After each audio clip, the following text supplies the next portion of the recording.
we won't have a solid 5 on the lineup until game day, I think, just because of the competition in the room.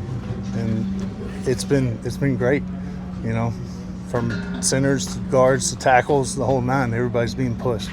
It's good. A lot of talk about the quarterback competition, but the center competition, one to keep an eye on, it seems. No doubt. I mean, Coach Gunner, let him tell it. This is a legitimate competition between Xavier McGill and Cooper Lovelace. Both of those guys are transfers this offseason. Xavier McGill has been here a little bit longer. He arrived in the winter while Lovelace arrived in the spring. Both of these guys have played a lot of football. We talk about Lovelace as kind of a Swiss Army knife. He's played guard, he's played center, he's played tackle. But Xavier McGill has started, I think, 27 games at center throughout his college career. And it looks like at this point, this is really going down to the wire. It doesn't seem like they would be mad at either of these guys earning this job. So keep an eye on that. Again, like you said, a lot of talk about the quarterback competition, but whoever's going to be snapping the balls, whoever wins that quarterback competition is going to be equally as important. Yeah, just like the quarterback competition. Probably wouldn't expect a winner for that competition to really be revealed until week 1. You guys got a couple young guys in Chauncey and Gurode in that room. Just what have you seen from those guys so far as they're trying to learn and coming up? So Chauncey, I'm speaking of Chauncey first. Chauncey is a very mature, freshman. When he plays out there, it looks like he's been doing this for 2-3 years already. That's all based off his work ethic, his intellect. He's a very smart kid, and I feel he's going to go good places. Gurode, he's a younger guy. Me and Gurode sit right next to each other in meetings. So, I always mess with him. That's like my little brother. But Gurode has grown a lot from day one in camp to now too. He's going to be, whenever he figures this whole college thing out and really prepares, and really locks in, he's going to be a great player as well.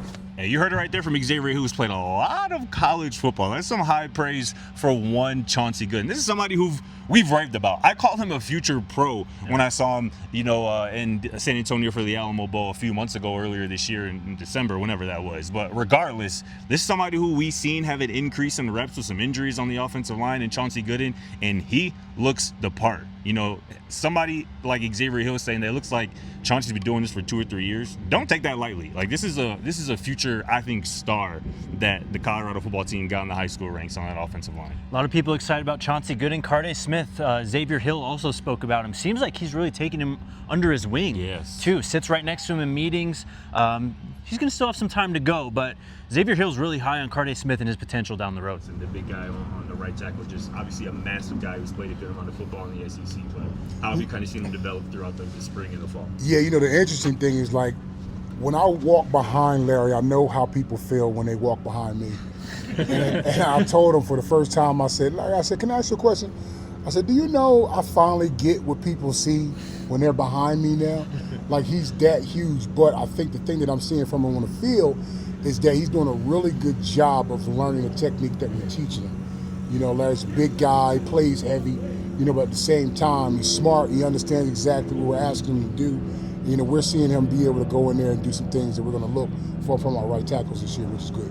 Hey, there's Coach Big George Hegamin right there talking about Big Larry Johnson, and that just puts into respect of how big of a man Larry Johnson is, because George Hegamin might be one of the biggest humans I've ever been around. And it's not just the size, though, right? It's the coachability. It's the willingness to take the technique that's being taught to them. And that's what I think we're seeing being unlocked here in Larry Johnson, receiving that NFL coaching. And he looks like the starting right tackle for this football team. And that's going to be a massive upgrade over the situation of the last 2 years of the Coach Prime era here at Colorado. I want to ask about Kareem Harden. It seems like he's getting a little bit more looks, just stepping up. What have you seen from him so far? Kareem is he's a jack of all trades. He continues to work.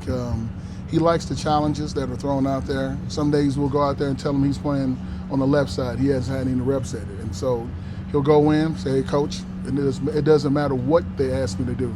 I'm ready to play. And we appreciate that about him. A lot of excitement about Kareem Harden so far this offseason. Coach George Hegamin called him a Swiss Army knife, with Coach Andre Girard calling him jack of all trades. Yeah. I mean, when it comes to that 6th offensive lineman, that swing guy, that guy who can play inside and outside, I'm hard to not believe that it's Kareem Harden at this point. He's really had an impressive summer and transformed his body in this time as well. He's probably one of the biggest winners, honestly, of the offseason for the Buffs.